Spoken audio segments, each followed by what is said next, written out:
Started Mill Village Farms 2.5 years ago through a partnership between two churches to be able to do community development here in the greater Sullivan community, to reach at-risk teenagers 13 to 18, to teach them, to give them a job opportunity, to teach basic job skills, sustainable agriculture, and entrepreneurship.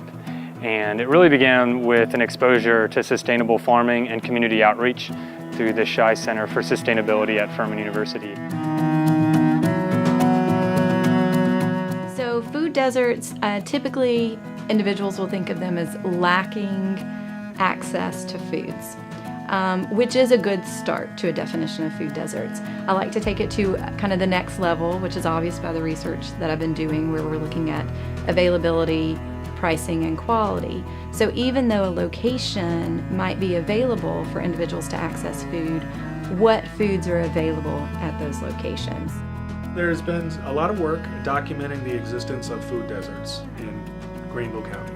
Okay, so Dr. Alicia Powers was able to identify the food environment, what sources of food are available, what are the pockets of people, where are they located that have difficult access to fresh fruits and vegetables. Now what I'm doing is identified a couple of, two neighborhoods in particular within Greenville, the Southern Side neighborhood and the West Greenville neighborhood.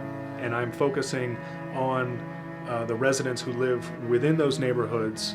They're officially classified as food deserts. What is it that they want? What kind of foods do they like? What are their current purchasing and consumption patterns and habits? You can't get to that level of understanding of what it's like to live inside a food desert without actually talking to people. When we started, again, we created a community farm to be able to reach teenagers in this neighborhood, ages 13 to 18, to be able to have a platform to teach them job skills, teach sustainable agriculture, and to teach entrepreneurship. It has evolved since to be able to grow into a really vibrant farming organization where we're now growing on rooftops, out in rural communities, to be able to reach more teenagers in other communities, not just the greater Sullivan community where we first began. Through Mill Village Farms, we're doing all kinds of sustainable farming methods like aquaponics and aeroponics. It allows our organization to grow more food with less resources and year-round. Currently we're using a greenhouse. We're using solar thermal technology to be able to heat our greenhouse and to be able to utilize fish and growing food and water to be able to grow more food in less time. We utilize the research with Dr. Alicia Powers at Furman University to see the need for a mobile market to solve the food desert issue in Greenville.